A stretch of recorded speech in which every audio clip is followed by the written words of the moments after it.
a cikin darasinmu na pronouns. Har yanzu dai muna types na pronoun da yake types din suna da yawa, sun kai 9. So a darasinmu ne yau za mu koyi distributive pronouns. Distributive pronouns, wato su distributive pronouns ne wanda suke magana akan kowa da kowa amma wato daban-daban.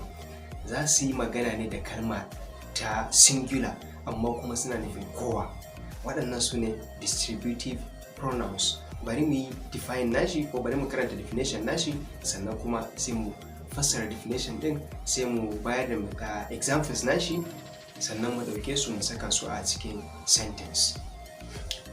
Distributive pronouns are pronouns used to talk about each and every person separately. Distributive pronouns are pronouns used to talk about each and every person separately. So distributive pronouns ne waɗanda suke yin magana akan kowa da komai amma kuma separately, daban-daban. Misalin su shine each, either. Sai misali na uku none. Misali na hudu both. Misali na biyar everyone. Misali na shida every. Misali na bakwai neither. Misali na takwas any. Misali na tara everybody. Sai misali na goma shine everything. So za mu ɗauki waɗannan misalan, kowane ɗaya mu saka shi a cikin sentence domin mu ga yadda yake kasancewa. Misali na ɗaya shine each of the students have participated in the drama. Each of the students have participated in the drama. Kowa daga cikin ɗaliban, Habib ya ce kowa daga cikin ɗaliban ya yi shiga cikin wannan drama, wato tare da shi aka yi wannan drama.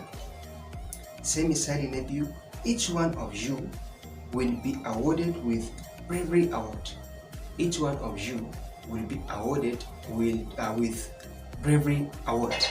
Kowa daga cikin ku za a karrama shi da karramawa mai girma, wato kowa daga cikin ku za a bashi award mai girma, mai kyau kenan. Sai kuma misalin either. Sai ce I may buy either of these two gifts. Zan siya ɗaya daga cikin waɗannan biyu kyaututtuka.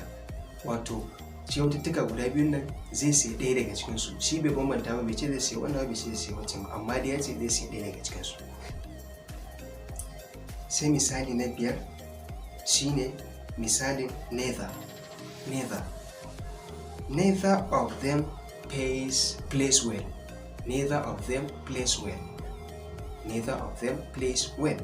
Babu wani daga cikinsu da ya yi wasa mai kyau.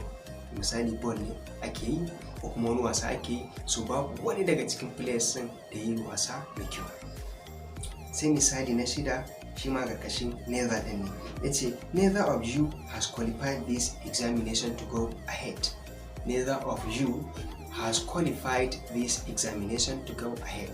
Babu wani daga cikinku da ya ci wannan jarabawan domin ya wuce gaba. Sai misali na bakwai, neither of the answers given by you is correct.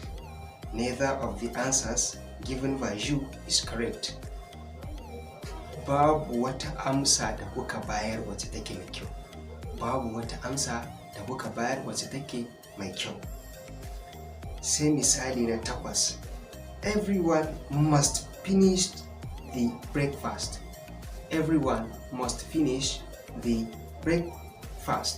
Kowa daga cikin ku dole ya cinye karin kumallon, wato dole ne kowa daga cikin ku ya cinye wannan breakfast din da aka bashi. Sai misali na gaba, misali a ƙarƙashin any. Yace any of you can join the program as a leader of the team.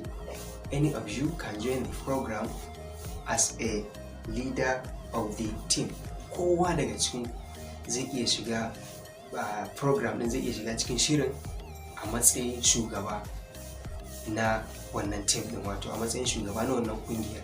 Wato kowa zai iya zama shugaba, ba sai lallai wani da wani ba, kowa zai iya shiga cikin wannan shirin sannan kuma ya zamanto shugaban kungiyar su.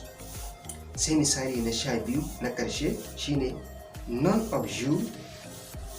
of our friends went to the Christmas party. None of our friends went to the Christmas party. Babu wani daga cikin abokanmu da ya je bikin Christmas saboda watakila rashin lafiya ko rashin hanya ko rashin abun hawa ko dai wani uzuri daban da ya hana shi tafiya. So ya ce none of our friends went to the Christmas party. Babu wani daga cikin abokanmu da ya je bikin Christmas.